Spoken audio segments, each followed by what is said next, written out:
దేవతా సర్పం. కలవగంటు అనే గ్రామంలో పార్వతమ్మ అనే సంపన్నురాలు ఉండేది. ఆమెకు 4 కొడుకులు.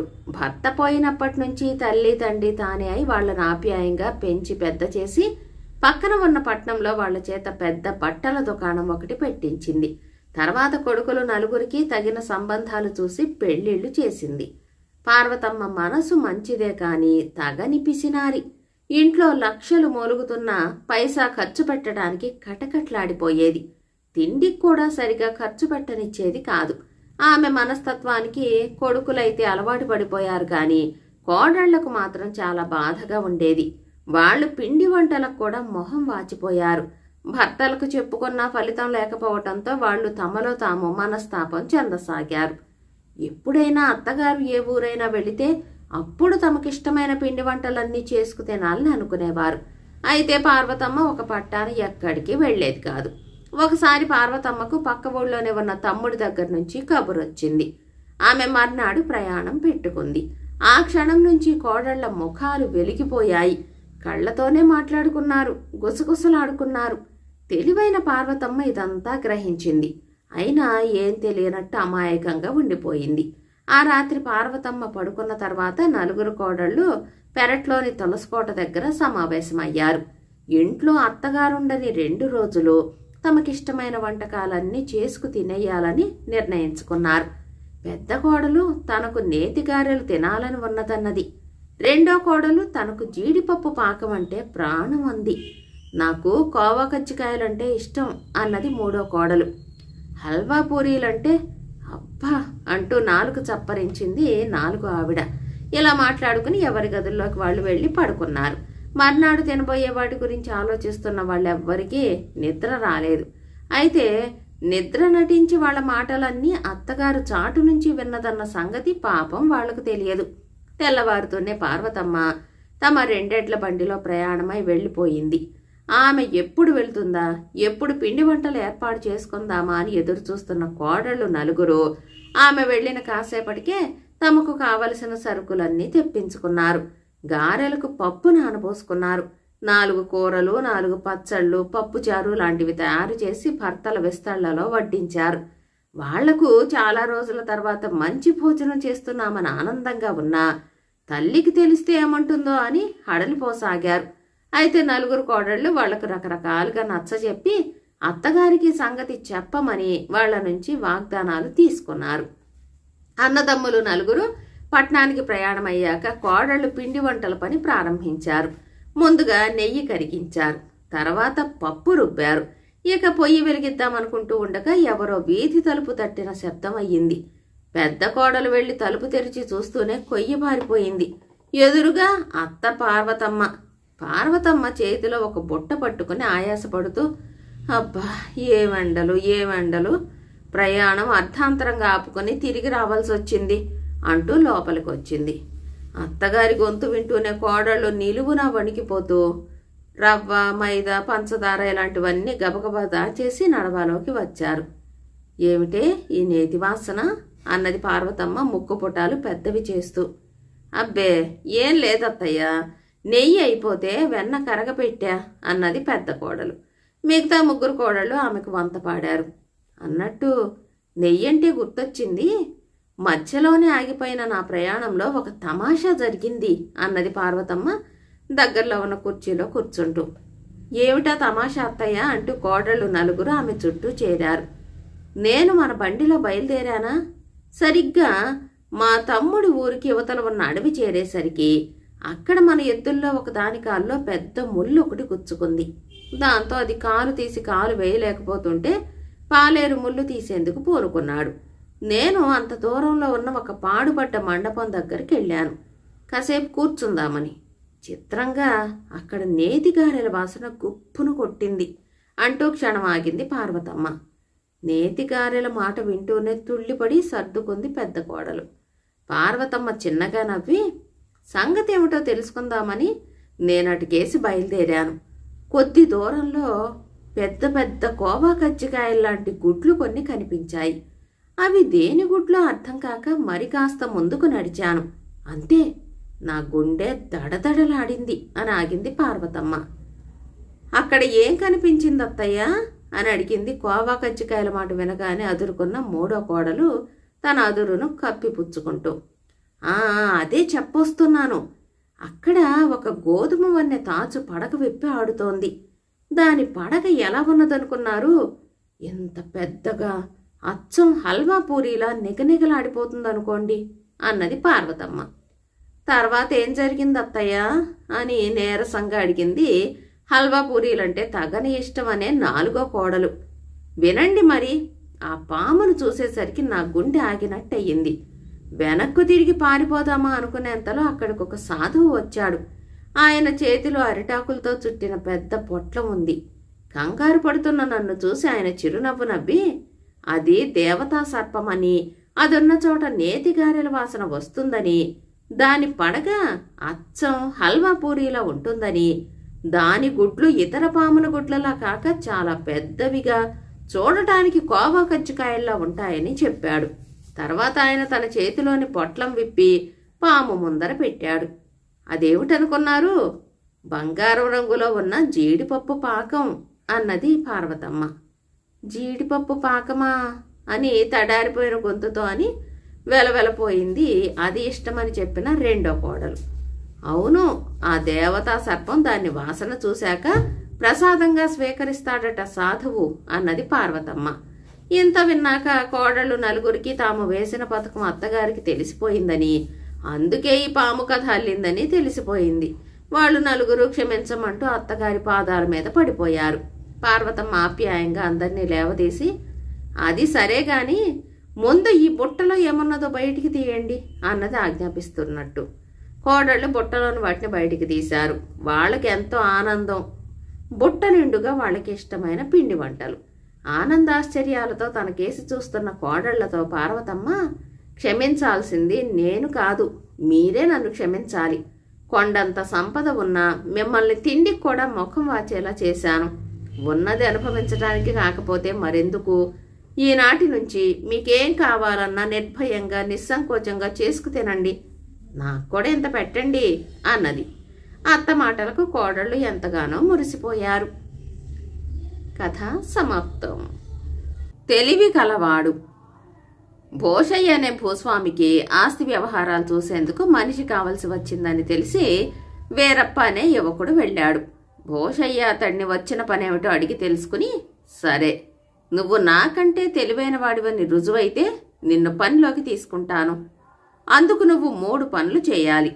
శివాలయం వీధిలో ఉండే రామన్న నా దగ్గర 200 వరహాలు అప్పు తీసుకుని 2 ఏళ్లుగా బాకీ తీర్చటం లేదు. వడ్డీ లేకుండా అప్పిచ్చానన్న కృతజ్ఞత కూడా లేని వాడి దగ్గర నుంచి బాకీ వసూలు చేయడం నా వల్ల కాకుండా ఉంది. నువ్వా బాకీ వసూలు చేస్తే తర్వాత మిగిలిన 2 పనులు ఏమిటో చెబుతాను అన్నాడు. వెంటనే వీరప్ప, మీరు కాసేపు ఆగి రామన్న ఇంటికి రండి, మీ బాకీ తీరిపోతుంది అని భోషయ్యకు చెప్పి రామన్న ఇంటికి వెళ్ళి, రామన్న, ఉన్న పళంగా 200 వరహాలు అవసరపడ్డాయి. నెలకు 100కి 10 వరహాలు వడ్డీగా ఇచ్చుకోగలనని పత్రం రాసిస్తాను. నువ్వు నాకు అప్పిచ్చి ఆదుకోవాలి అన్నాడు. ఎక్కువ వడ్డీ వస్తుందని ఆశపడి రామన్న వెంటనే లోపల గదిలోకి వెళ్ళి 200 వరహాలు ఎంచి తెచ్చి వీరప్పకు ఇచ్చి, నువ్వు డబ్బు లెక్క పెట్టుకుంటూ ఉండు, నేను పత్రం తయారు చేస్తాను అన్నాడు. వీరప్ప డబ్బు లెక్క పెడుతూ ఉండగా అక్కడికి భోషయ్య వచ్చాడు. రామన్న భోషయ్యను చూసి తడబడ్డాడు. వీరప్ప మాత్రం భోషయ్య వంక చూసి, అయ్యో, అవసరంలో పడి అసలు సంగతి మర్చిపోయాను. భోషయ్య గారు నన్ను ఇక్కడికి బాకీ వసూలుకు పంపారు అంటూ తన వద్ద ఉన్న డబ్బును భోషయ్యకిచ్చి, బాబు, సరిగ్గా లెక్క పెట్టుకోండి, 200 వరహాలు అన్నాడు. భోషయ్య ఆశ్చర్యపోయాడు. రామన్న కంగారుగా, వీరప్ప, ఆ డబ్బు భోషయ్య గారి బాకీ తీర్చాలని అట్టే పెట్టాను. నువ్వు అవసరంలో ఉన్నావు కదా అని జాలిపడి అదే నీకు అప్పుగా ఇవ్వాలనుకున్నాను. ఇప్పుడు నీకు ఇవ్వడానికి నా దగ్గర 1 వరహా కూడా లేదు అన్నాడు. దానికేముందులే, హెచ్చు వడ్డీకి ఇంకెవరైనా అప్పు ఇవ్వకపోరు, మరొక చోట ప్రయత్నిస్తాను అంటూ వీరప్ప అక్కడి నుంచి వెళ్ళిపోయాడు. తర్వాత భోషయ్య వీరప్పను మెచ్చుకుని, ఈ ఊళ్ళో నాకు 2 ఇళ్లున్నాయి. ఒక దాంట్లో నేనుంటున్నాను, రెండో దాంట్లో సోరయ్య అద్దెకుంటున్నాడు. వాడు నెల నెల అద్దె కడతాడు కానీ ఇల్లు ఖాళీ చేయమంటే చేయడు. 3 వారాల్లో నా అల్లుడు కూతురు వచ్చి ఈ ఊళ్ళో ఉండబోతున్నారు. వాళ్ళొచ్చేసరికి ఆ ఇల్లు సూరయ్య చేత ఖాళీ చేయించాలి అన్నాడు. వీరప్ప వెళ్లి సూరయ్యను కలుసుకుని మాట్లాడాడు. అతను నిజాయితీపరుడే కాని మొండివాడని వీరప్పకు అర్థమయ్యింది. ఇల్లు ఖాళీ చేయమని పోషయ్య వాడితో అమర్యాదగా మాట్లాడాడట. అందుకని సూరయ్య ఇప్పట్లో ఇల్లు ఖాళీ చేయనని భీష్మించుకుని కూర్చున్నాడు. ముందుగా పత్రం రాసుకోవడం వల్ల మరొక 2 సంవత్సరాల దాకా సూరయ్య ఇల్లు ఖాళీ చేయనక్కర్లేదు. వీరప్ప సూరయ్యతో 3 రోజుల పాటు స్నేహంగా తిరిగాడు. రోజు అతని కుటుంబానికి తినడానికి మిఠాయిలిస్తూ ఉండేవాడు. సూరయ్య పిల్లలు వీరప్పను మామ అని పిలవసాగారు. ఈలోగా వీరప్ప ఊళ్ళోని షావుకారును కలుసుకుని, సూరయ్య ఇల్లు మారతాడట, నీ ఇల్లు అద్దెకిస్తావా అని అడిగాడు. షావుకారు ఇల్లు ఒకటి చాలా కాలంగా ఖాళీగా ఉంటోంది. ఎవరైనా అద్దెకి వస్తే బాగుండునని ఆయన ఎదురు చూస్తున్నాడు. వీరప్ప మాటలు విని షావుకారు ఎగిరి గంతేసినంత పనిచేశాడు. సూరయ్య అదొక రకం మనిషి. లేడికి లేచిందే పరుగు అన్నట్లు తోచిన వెంటనే పనైపోవాలి. నీ ఇంటి తాళాలు నాకివ్వు అని వీరప్ప షావుకారిని అడిగి తాళాలు తీసుకున్నాడు. కొంతసేపటికి వీరప్ప సూరయ్య ఇంటికి వెళ్ళి, నేనంతా గమనిస్తున్నాను, ఈ ఇల్లు మీకు అచ్చి రాలేదు. ఇంకా ఇక్కడే ఉంటే మీ కుటుంబాన్నే భూతము ఆవహించి బాధిస్తుంది. నా మాట విని షావుకారిల్లు ఖాళీగా ఉంది, అక్కడికి మారిపోండి అని చెప్పాడు. రోజూ మంచిగా మాట్లాడే వీరప్పలు అనగానే సూరయ్య భార్య బిడ్డలు భయపడ్డారు. కానీ సూరయ్య మాత్రం నిబ్బరంగా, నిన్న పోషయ్యే పంపి ఉంటాడు, ఎట్టి పరిస్థితుల్లోనూ నేను ఈ ఇల్లు వదలను, పోషయ్య రాసిచ్చిన పత్రం నా దగ్గరుంది అంటూ ఆ పత్రం తెచ్చి చూపించాడు. వీరప్ప పత్రం చదివి, ఏమో నీ మంచి కోసం చెప్పాను, విన్నావా నీ ఇష్టం, లేకుంటే నాకేం నష్టం లేదు అంటూ అందరికీ మిఠాయిలు పంచిపెట్టాడు. ఈసారి మిఠాయిల్లో వీరప్ప మత్తుమందు కలపటం వల్ల మొత్తం సూరయ్య కుటుంబమంతా స్పృహ లేకుండా పడిపోయారు. అప్పుడు వీరప్ప పోషయ్య సాయంతో బండిని మనుషుల్ని ఏర్పాటు చేయించి మొత్తం సూరయ్య ఇంటి సామానంతా షావుకారింటికి తరలించి అక్కడ శుభ్రంగా సర్దించాడు.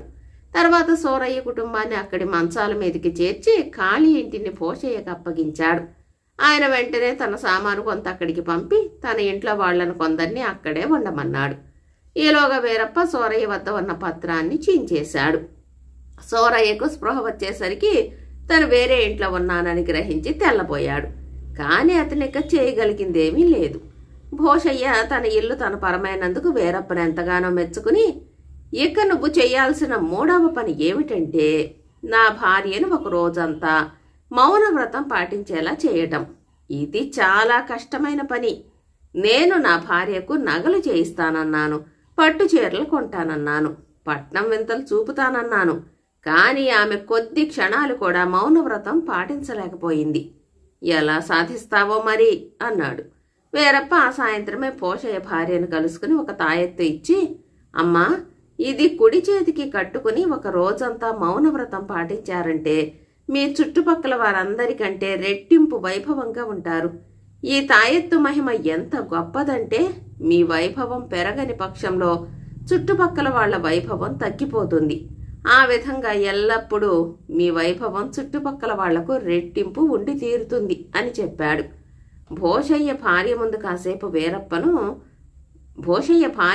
కాసేపు వీరప్పను అనుమానించింది. కాని కాసేపు ఆలోచించి, ఇందులో నాకేమీ నష్టం లేదు, ఒకరోజు మౌనవ్రతం పాటిస్తాను, తాయెత్తులో మహిమ లేకపోతే సరే సరి, మహిమ ఉంటే మాత్రం చుట్టుపక్కల వాళ్లకంటే వైభవంగా ఉండవచ్చు కదా అనుకుంది. తన భార్య ఒక రోజంతా మౌనవ్రతం పాటించేసరికి పోషయ్య వీరప్పను మెచ్చుకుని, నువ్వు నాకంటే తెలివైన వాడిని అనుకుంటున్నావు, కానీ నేను తెలివిగా నీ చేత నా పనులన్నీ చేయించుకున్నాను. తెలివైన వాడు ముందుగా ప్రయోజనం పొందకుండా నీ మాదిరిగా ఎవరికీ సాయపడడు. కాబట్టి నిన్ను నేను పనిలోకి తీసుకోలేను అన్నాడు. వీరప్ప తొణకకుండా, అయ్యా, తమరు చెప్పింది న్యాయమే, కాని చెప్పిన కారణం సబబుగా లేదు. తెలివైనవాడు తనకంటే తెలివైన వాడిని తన వద్ద పనిలో ఉంచుకోడు. నేను మీకంటే తెలివైన వాడినని గ్రహించి మీరు నన్ను పనికి తీసుకోవటం లేదు. ఈ విషయం ఒప్పుకుంటే నేను తమను పని ఇప్పించమని అడగను అన్నాడు. భోషయ్య అతను చెప్పిన దానికి అంగీకరించి, నువ్వు నాకంటే తెలివైన వాడివి, నీ తెలివితేటలతో నువ్వు స్వతంత్రంగా బ్రతకగలవు, నేను నా పరీక్షలో ఓడిన వాడికే తప్ప నెగ్గిన వాడికి పనివ్వకూడదని ముందే నిర్ణయించుకున్నాను అన్నాడు. అంతలో లోపల నుంచి ఆయన చిన్న కూతురు అమల వచ్చి, నాన్న, నీకంటే తెలివైన వాడికి నన్నిచ్చి పెళ్లి చేస్తానన్నావు. అందుకే ఈ వీరప్ప నన్ను పెళ్లి చేసుకుంటానంటే నీ చేత నీకంటే తెలివైన వాడివి అనిపించుకోవాలన్నాను. వీరప్పది సాధించాడు కాబట్టి నువ్వు మా పెళ్లి జరిపించాలి అన్నది. భోషయ్య వీరప్పతో, నువ్వు నాకంటే తెలివైన వాడివి, సందేహం లేదు. ఇంత తెలివైన నిన్ను పెళ్లి చేసుకుంటానని నా కూతురంటే ఎలా కాదంటాను అన్నాడు. వీరప్ప అమలను పెళ్లి చేసుకుని కలకాలం సుఖంగా జీవించాడు. కథ సమాప్తం. బేతాళ కథ. అగ్నిసిద్ధుడి కథ. పట్టువదలని విక్రమార్కుడు చెట్టు వద్దకు తిరిగి వెళ్లి చెట్టుపై నుంచి శవాన్ని దించి భుజాన వేసుకుని ఎప్పటిలాగే మౌనంగా శ్మశానం కేసి నడవసాగాడు. అప్పుడు శవంలోని బేతాళుడు, రాజా, భీతి కొలిపే విషసర్పాల బుసలతో, నక్కల ఓళ్లలతో, గుడ్లగోబల అరుపులతో అతి భయానకంగా ఉన్న ఈ శ్మశానంలో ఈ అర్ధరాత్రి వేళ తిరుగాడుతున్నావంటే అందుకు అతి ముఖ్యమైన కారణమేదో ఉండి ఉండాలి. అయితే తీరా కార్యం సిద్ధించాక అగ్నిసిద్ధుడనే రాజులాగా మొత్తం ఫలితాన్ని అయోగ్యులు, హాని తలపెట్టిన వాళ్ల పాలు కాకుండా కాపాడుకోగలవో లేదో అన్న అనుమానం కలుగుతున్నది. ఏది ఏమైనా నీకు ముందు హెచ్చరికగా ఉండేందుకు ఈ అగ్నిసిద్ధుడి కథ చెబుతాను, శ్రమతి లేకుండా విను అంటూ ఇలా చెప్పసాగాడు. అగ్నిధర రాజ్య పాలకుడైన అగ్నిసిద్ధుడు గొప్ప వీరుడైనప్పటికీ ఏమాత్రం రాజ్యకాంక్ష లేనివాడు. అతడి పరిపాలనలో అగ్నిధర రాజ్యం అన్ని విధాల అభివృద్ధి చెందింది. అయితే ఆ రాజ్యానికి పొరుగున ఉన్న విదేహ రాజ్యానికి తరతరాలుగా శత్రుత్వమున్నది. ఆ కారణం వల్ల అగ్నిసిద్ధుడు రాజ్యం రాబడిలో ఎక్కువ భాగం సైన్యానికి కేటాయించవలసి వస్తోంది. ఒకసారి అగ్నిసిద్ధుడు బాగా ఆలోచించి విదేహరాజైన సోమశేఖరుడికి తాత ముత్తాతల నాటి పాత పగలు మరిచి స్నేహంగా మెలుగుదామని శాంతి రాయబారం పంపాడు. అయితే సోమశేఖరుడు మూర్ఖంగా అగ్నిసిద్ధుడితో స్నేహానికి సమ్మతించక, మా వంశానికి మీ తాత ముత్తాతలు చేసిన హాని మరవలేను, మన శత్రుత్వం సమసిపోదు అని కబురు పంపాడు. కొన్ని సంవత్సరాలు గడిచాయి. ఒకనాడు సోమశేఖరుడు వేటకు పోయి అక్కడ జరిగిన ప్రమాదంలో మరణించాడు. అతడి కుమారుడైన సత్యదీపుడు రాజయ్యాడు. అతడు శాంత స్వభావుడు. గతంలో తన తండ్రితో స్నేహానికి అగ్నిసిద్ధుడు చేసిన ప్రయత్నం అతనికి తెలుసు. తమ రెండు రాజ్యాల మధ్య శత్రుత్వం చల్లారి మైత్రి నెలకొనడం ఎలా అని ఆలోచించసాగాడు. ఆ సమయంలో అతనికి అగ్నిసిద్ధుడి కుమార్తె అయిన స్వయంప్రభను గురించి తెలియవచ్చింది. స్వయంప్రభ గొప్ప సౌందర్యవతే కాక విద్యాబుద్ధులు నేర్చిన యువతి. ఆమెను వివాహమాడి అగ్నిధర విదేహ రాజ్యాల మధ్య శత్రుత్వం రూపుమాపాలని సత్యదీపుడు నిశ్చయించాడు. తన అభిప్రాయం తెలియబరుస్తూ సత్యదీపుడు రాయబారి ద్వారా అగ్నిసిద్ధుడికి లేఖ పంపాడు. ఇందుకు అగ్నిసిద్ధుడు చాలా సంతోషించాడు. పగ తీర్చుకోవాలనే తండ్రి బాటలో కాక ఇరుగు పొరుగు రాజ్యాల మధ్య శాంతిని కోరే సత్యదీపుడు అగ్నిసిద్ధుడికి చాలా యోగ్యుడుగా కనిపించాడు. అతడికి తన కుమార్తెనిచ్చి వివాహం జరిపించాలన్న నిర్ణయానికి వచ్చాడు. అయితే అగ్నిసిద్ధుడి కుమారుడైన సింహకేసరికి తండ్రి నిర్ణయం నచ్చలేదు. శత్రువుతో వియ్యమందటం అతనికి అవమానంగా తోచింది. కాని తన ఈ అభిప్రాయాన్ని తండ్రికి మాత్రం చెప్పలేదు. యువరాజుతో సఖ్యంగా ఉంటూ అతడికి సలహాలిచ్చే రాజపరివారంలోని ముఖ్యులు కొందరు సంగతి గ్రహించి సింహకేసరి మనసులో విషబీజాలు నాటారు. స్వయంప్రభను వివాహమాడతాననడంలో సత్యదీపుడికేదో దురాలోచన ఉన్నదని, దానికి సమ్మతించిన మహారాజుకు మతి చెలించిందని, ఇప్పుడు చూస్తూ ఊరుకుంటే అగ్నిధర రాజ్య సింహాసనం సింహకేసరికి దక్కదని నూరిపోశారు. సింహకేసరి తండ్రిని తొలగించి సింహాసనం ఆక్రమించుకోవడానికి పథకం వేశాడు. దాని ప్రకారం ఒకనాటి అర్ధరాత్రి సమయంలో రాజు అగ్నిసిద్ధుడు ఖైదు చేయబడ్డాడు. ఒక శుభముహూర్తాన సింహకేసరి రాజయ్యాడు. చెరసాల పాలైన అగ్నిసిద్ధుడు జరిగిన దానికి ఖిన్నుడయ్యాడు. తనను ఖైదు చేయడం సింహకేసరికి పుట్టిన బుద్ధి కాదని, రాజోద్యోగుల కుట్రకు లొంగిపోయాడని గ్రహించాడు. సింహకేసరి రాజవుతూనే సత్యదీపుడికి ఒక దూత ద్వారా ఇలా వర్తమానం పంపాడు.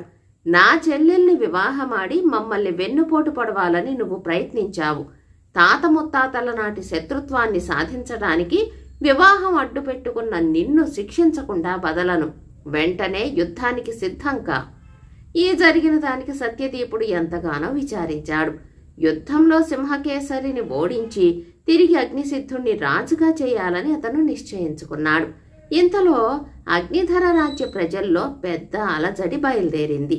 మహారాజును బంధించి యువరాజు రాజైనందుకు తిరుగుబాటు ప్రారంభమయ్యింది. దానికి రవిచంద్రుడనే యువకుడు నాయకత్వం వహించాడు. ఇంట గెలిచి రచ్చగలవాలన్న ఉద్దేశ్యంతో సింహకేసరి ముందుగా రాజ్యంలో చెలరేగిన తిరుగుబాటును అణచివేసి తర్వాత సత్యదీపుడితో యుద్ధానికి తలపడాలని భావించాడు. ఇందుకుగాను రవిచంద్రుణ్ణి బంధించటానికి తీవ్ర ప్రయత్నాలు చేయసాగాడు. ఈ తిరుగుబాటు గురించి విన్న సత్యదీపుడు యుద్ధానికి ఇదే అదనుగా భావించి సైన్యంతో బయలుదేరాడు. సింహకేసరి పరిస్థితి అడకత్తెరలో పోక చెక్క మాదిరయ్యింది. అతన్ని రెచ్చగొట్టి సింహాసనం ఎక్కించిన రాజోద్యోగులు యుద్ధంలో సింహకేసరి ఓడితే సత్యదీపుడితో సంధి ఒడంబడిక చేసుకుని తమలో ఒకరు రాజు కావాలని కుట్ర సాగించారు. ఇది తెలుసుకున్న సింహకేసరికి తనెంత పొరపాటు చేశాడో అర్థమయ్యింది. అతడు కుట్రదారులందర్నీ బంధించి కారాగారంలో వేయించాడు. విజయమో వీరస్వర్గమో తప్ప మరొక మార్గం లేదని తెలుసుకున్న సింహకేసరి సైన్యంతో బయలుదేరి సత్యదీపుడితో తలపడ్డాడు. రెండు సైన్యాల మధ్య భయంకరమైన పోరు జరిగింది. అయితే ఖైదు చేయబడిన తమ రాజు పట్ల అభిమానం గల చాలా మంది సైనికులు తమకు తాముగా సత్యదీపుడికి లొంగిపోయారు. దానితో సింహకేసరి సత్యదీపుడి చేతిలో చిత్తుగా ఓడిపోయాడు. సత్యదీపుడు సింహకేసరిని బంధించి కారాగారం నుంచి రాజు అగ్నిసిద్ధుణ్ణి విడుదల చేయించాడు. అగ్నిసిద్ధుడు సత్యదీపుణ్ణి కౌగలించుకుని, సత్యదీప, నీకెలా కృతజ్ఞతలు చెప్పాలో తెలియడం లేదు. నీ సహాయం మరవరానిది అన్నాడు. అందుకు సత్యదీపుడు, ఇందులో కృతజ్ఞత చెప్పడానికి ఏముంది మహారాజా? తమరు లోగడ నిర్ణయించినట్టు నన్ను తమ అల్లుడుగా స్వీకరించండి అని కోరాడు. అగ్నిసిద్ధుడు తన మందిరానికి వెళ్లి స్వయంప్రభకు కబురు పంపి ఆమె రాగానే సత్యదీపుడితో ఆమె వివాహం గురించి ప్రస్తావించాడు. స్వయంప్రభ కొద్దిసేపు మౌనంగా ఉండి తర్వాత తండ్రితో, నాన్నా, నా మనసులోని మాట చెబుతున్నాను. మీరు ఖైదు చేయబడినప్పుడు ప్రజలలో మీ పట్ల రాజభక్తిని రేకెత్తించి తిరుగుబాటుతో ప్రాణాలకు సైతం తెగించి నిలబడిన రవిచంద్రుని వివాహమాడాలని అనుకుంటున్నాను. కాని ఈ సంగతి తెలిస్తే సత్యదీపుడు మీకు హాని చేయగలడని భయంగా ఉన్నది అన్నది. అగ్నిసిద్ధుడు 1-2 క్షణాలు ఆలోచించి, అమ్మా, నీకలాంటి భయం అక్కర్లేదు. నీ వివాహం నువ్వు కోరినట్టు రవిచంద్రుడితో జరిపిస్తాను అని చెప్పి తర్వాత సత్యదీపుణ్ణి కలుసుకుని ఈ విషయం వివరించాడు. అయితే సత్యదీపుడు స్వయంప్రభ అనుకున్నట్లు ఆగ్రహించక స్వయంగా దగ్గర ఉండి రవిచంద్రుడితో ఆమె వివాహం జరిపించి తన రాజ్యానికి వెళ్లిపోయాడు. ఇది జరిగిన కొద్ది రోజులకే అగ్నిసిద్ధుడు రాజ్యాన్ని తన కుమారుడైన సింహకేసరికి కట్టబెట్టి వానప్రస్థాశ్రమం స్వీకరించి అరణ్యానికి వెళ్లి ఆశ్రమం ఏర్పరచుకున్నాడు. బేతాళుడి కథ చెప్పి, రాజా, సత్యదీపుడు యుద్ధంలో జయించి కూడా అగ్నిధర రాజ్యాన్ని ఆక్రమించుకోకపోవటం అటుంచి కోరిన రాజకుమారి స్వయంప్రభను కూడా వివాహం ఆడకుండా ఎందుకు తిరిగి వెళ్ళాడు? ఇది అతడిలోని రాజనీతి లోపం కాదా?